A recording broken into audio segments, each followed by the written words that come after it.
going on, everyone? Today we are going to be doing a little review on my coworker Mason's Mitsubishi Eclipse here. We're going to give you a whole walk around tour of the vehicle, and then we're going to take it on the road and I'll share my thoughts and opinions on it. And yeah, we're going to just kind of kick it off here, and we'll show you the nice little walk around this little Eclipse. Hi there, I'm Mason. This is my 2004 Mitsubishi Eclipse GTS. It's a V6. It comes with the 6G72. It's a naturally aspirated motor. I got this car because honestly I just needed a car to drive to work, and because I kept getting late because my mom wasn't getting home with her car at the time I needed to be at work. So I really just needed a car for myself, and I was mostly looking for something with good gas mileage, and I found out this had like 23 to 26, which it's not too bad, but I wanted something with 2 doors so I didn't have to give other people rides as well. I haven't really done much for mods, honestly. I guess the only mod I've really done is this, I think, 06 to 08 STI lip. And I guess all my lights are different except for my taillights, but I'm getting something new for that too. It's all LEDs as well, but like I said, mostly everything's just been maintenance and repairing it, and because when I got it, it was pretty evident doing a walk around and look through that it had not been taken care of ever. Like, I'm pretty sure I'm the only person to ever do an oil change on this car. It was pretty unloved, and so it's been a challenge, but everything's a learning curve, and I just like learning cars. And a lot of people don't like this car. You can see I have a 2G air freshener in there. That's the one I actually want, but I'm happy with this one because it does what I need it to do, and it's not as bad as people make it out to be. It's just a little fun ride. It goes fast sometimes, and yeah, good gas mileage.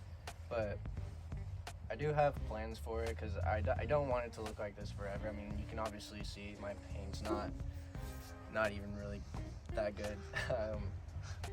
So I really do want to obviously get wheels and tires, and maybe obviously definitely going to drop it. I'm looking at doing new coilovers pretty soon actually, because I need shocks and struts in the first place.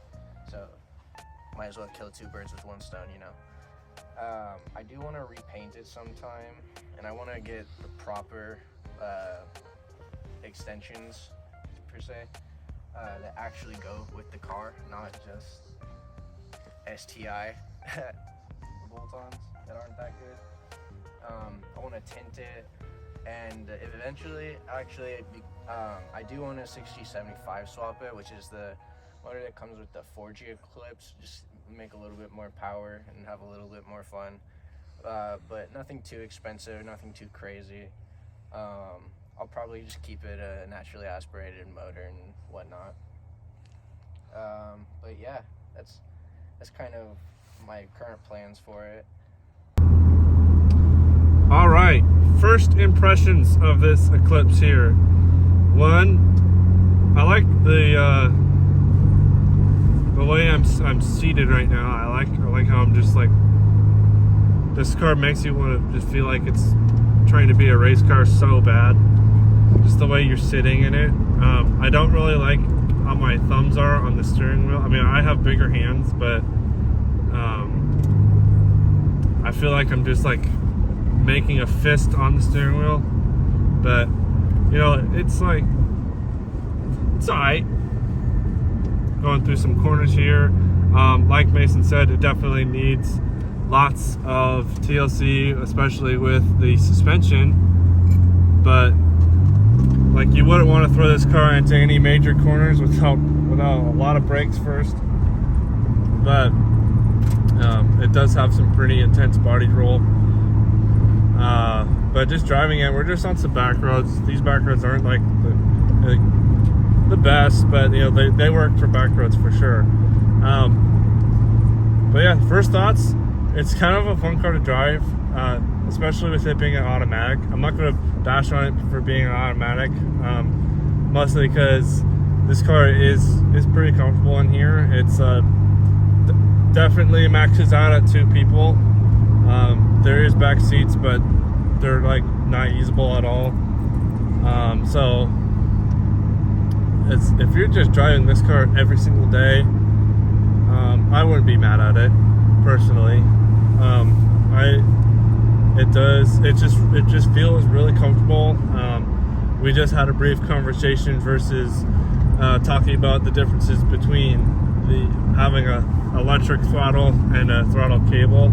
I prefer to have the feeling of a throttle cable, mainly because it's more of that response that you're looking for when you press the gas. You know, it feels more instant in a way, especially if you get a tightly wound one.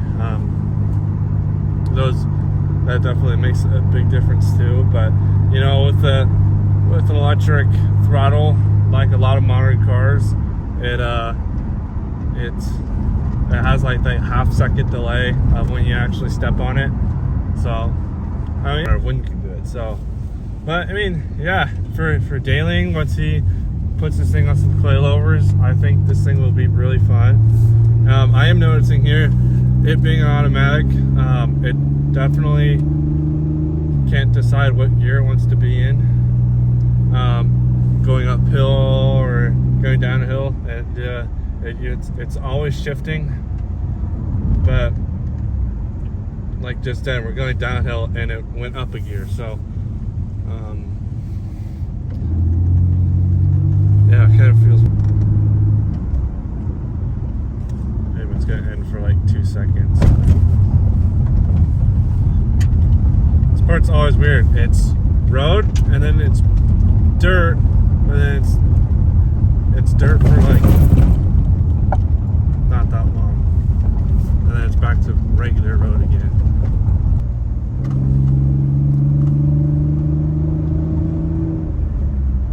Well, from that little detour there that we had to hit the dirt road for 2 seconds, it actually handled the dirt well, even with the traction control having it slide on. Yeah, I mean, just that actually, we didn't really slide at all. We did one.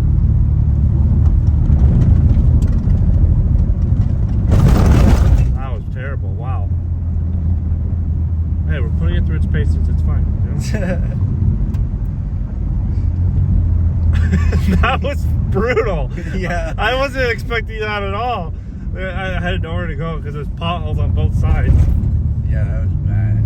That was fucking.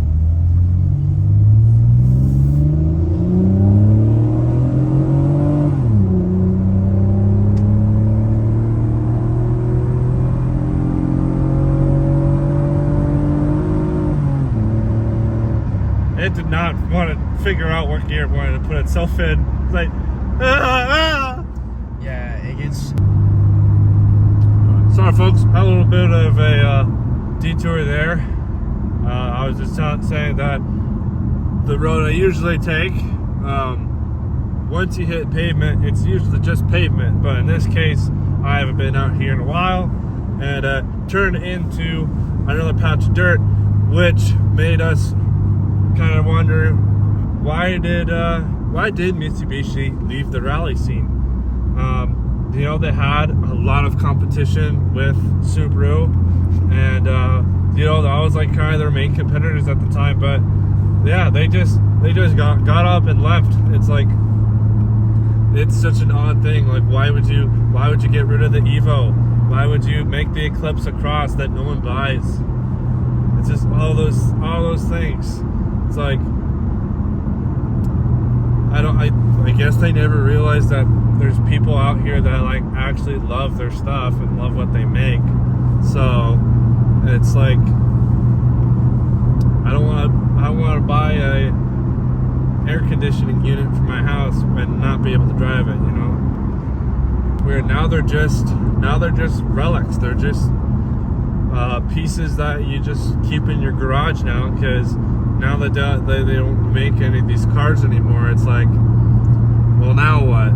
You know, especially for the older cars like the Evo 3s and stuff like that. It's really hard to get parts for this car. If you find some, they're all the way in Japan. So it's just one of those things where it's like they're too expensive to drive. So that's like kind of my whole thing, my hot take on Mitsubishi there.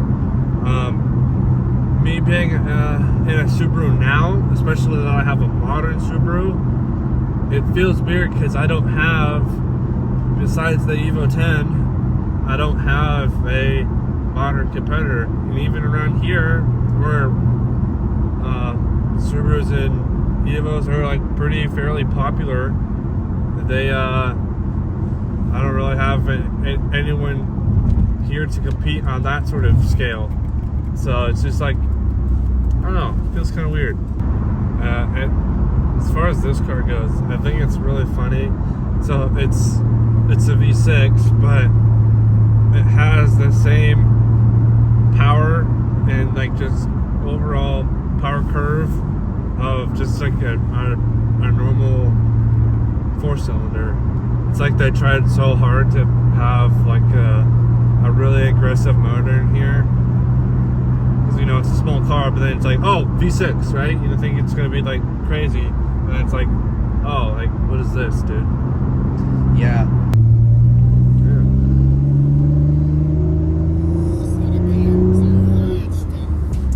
Alrighty, guys, so that was my kind of hot take on Mason's Eclipse here, and our hot take on Mitsubishi as a company. I did enjoy coming out here, and well, he came out here, but I enjoyed driving this car out and just taking it around town and seeing what it feels like. Definitely had fun. It was interesting to see what I did on dirt. That was a segment that I didn't expect to have. A little bit of rallying. A little bit of rallying in a non-rally car.